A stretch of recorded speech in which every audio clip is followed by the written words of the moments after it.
Sold to the lady with the blue hat on. And the auctioneer's hammer comes down. Why? Because she lifted her hand at the right moment. Simple as that.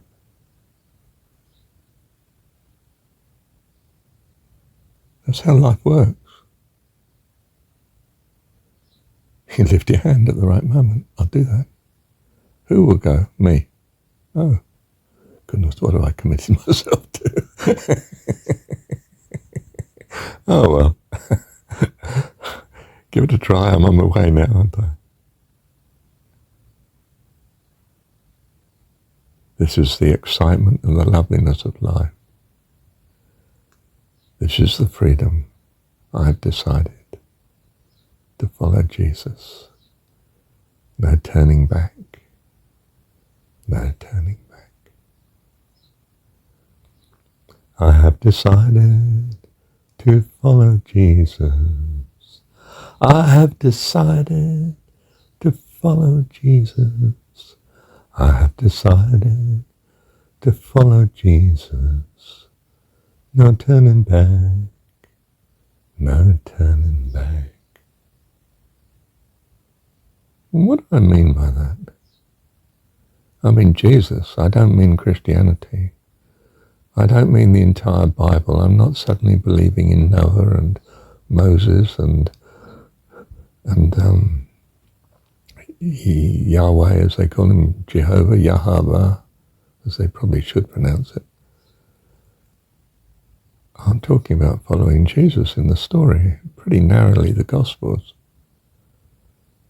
Me personally, even narrower still, dominated by John 17, but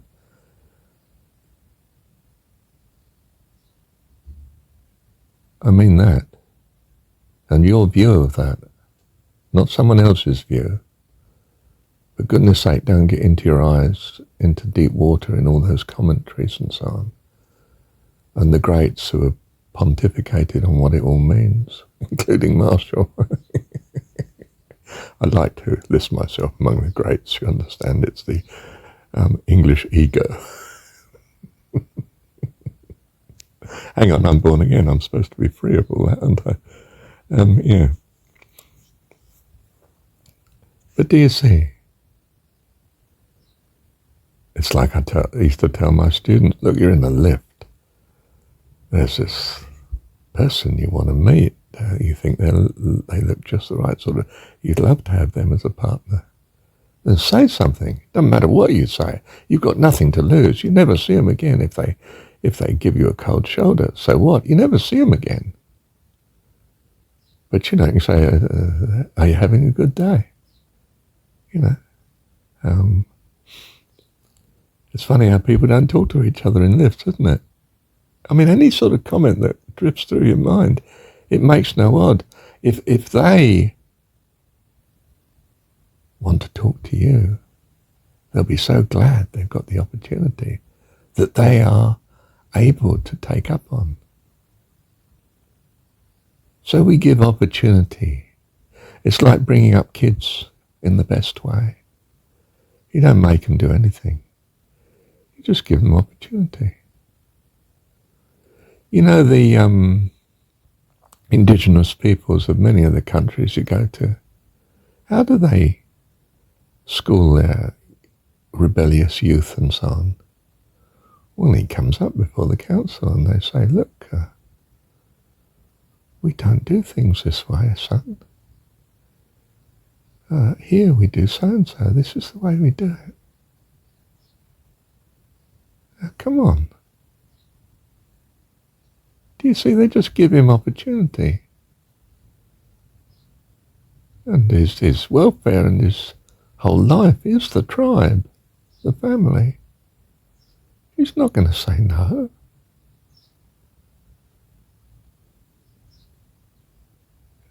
He comes into line. Why? Because they don't let him out. In the sense he's one of the family. Hey, come on, mate. You're a bit hot-headed here. Calm down. Well, think about the needs of the rest of the family. What will, how will your mum feel? What about your sister there? Appeals to his best nature. Where does his best nature come from? The family, of course. He's been mirroring various people in the tribe all his childhood. So, we are trained to take opportunity, to see things in a certain way. And that's the way we go. We feel it's a freedom. In fact, it's not. It's simply to reveal to us what our values already are and let them flourish, rather than say the mistakes that we might be making. An awareness of the loveliness of God and his love for you will give you an assurance that looks at all circumstances as opportunity, not constraint or problem, but opportunity. And you'll look at some things and think, well, I don't see how this is a blessing. But most things are. What place does it have, this? What's this about? If nothing else, that I be clear on this is not what I value. Well, that's progress, isn't it? I'll avoid this sort of thing if I can in the future, unless I find it, in fact, turns out to be a blessing. Oh, well, okay. Let's see how we go. And you get opportunity to avoid it. You think, well, I think I'll take it. Good. Thank you, Lord. No stress, you see. It's not a problem. Living is not a problem. You can make it a problem. You can make it a disaster. That's what depression is, isn't it? It's a lack of hope. How can you have lack of hope when you know that God is your dad? Loves you. That nothing in the universe could stand against him. He is what the universe is. Not one blade of grass can exist but for him. It all comes about because of some soul creator. Perhaps. Perhaps you don't think it's likely. Well, that's fair enough. But is that the best thing to hope for? Well, I can't think of anything better. Yes. Well, go for it then. See how it changes your life. Do you see, you don't need to win the lotto or get the promotion or get this particular partner, this beautiful dame or wealthy husband or something. Whatever it is you seem to be valuing. You don't need that. You have the opportunity of God as your best eternal friend. You've actually got that, whether you realize it or not, but I mean, to realize it has a fantastic effect on your life. What you choose to believe is everything to what your life becomes. It's as simple as that. If you believe there's no point in doing a thing, you won't do it. You apply that to everything, you're dead. You're dead in the water, mate. You get nowhere. What you choose to believe has a dramatic effect on your future. So believe the best. What's the best you could possibly believe? You're a son of God. I mean, that's off the planet, isn't it? But if you do believe that, what's the effect? Taste and see.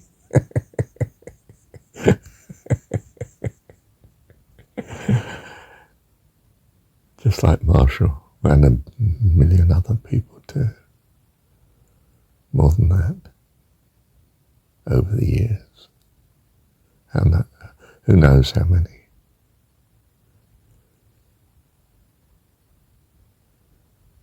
How many will be in the kingdom of heaven? trillions, trillions of trillions to the power, trillions of trillions of trillions. Our God is an infinite God. You don't believe me? Go and measure the stars tonight. Go to the end of the universe and see how far it is. How many billions of years do you have for travelling at the speed of light at your command to try and find the limit? You know, they put these telescopes, these ones we got satelliting now, on some of the darkest areas of space where there's no flicker of light at all. And what do they find? Innumerable galaxies of stars at unbelievable, improbable, impossible distances.